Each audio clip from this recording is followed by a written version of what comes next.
वाणिजाय कक्षाणां पतये नमो नमो भुवन्तरे वारिवस्कृतायोषधीनां पतये नमो नमः उच्चैर्घोषाय तन्द्रयते पत्नीनां पतये नमो नमः कृत्स्नमीताय धावते सत्त्वनां पतये नमः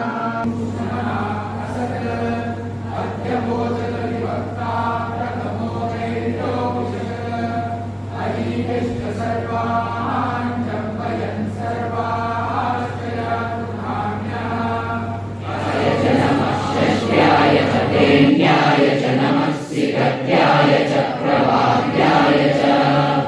नमः च प्रपत्याय च नमः पितुं शिलाय च शयनाय च नमः कपर्दिने च पुलस्तये च नमो गोष्ठ्याय च गृह्याय च नमः स्थल्प्याय च वेद्याय च नमः काट्याय च गर्वरेष्ठाय च नमो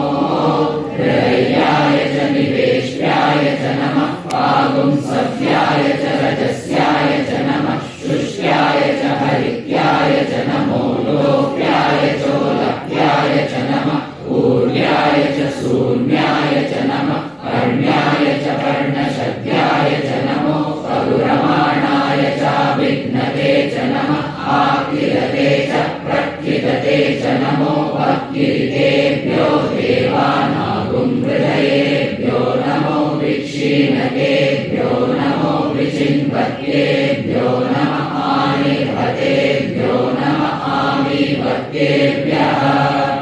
द्रावे अन्धसस्पते दरिद्रन्नीललोहिता येषां पुरुषाणामेषां पशूनां मावेर्मारोमो येषां किञ्चनाममत्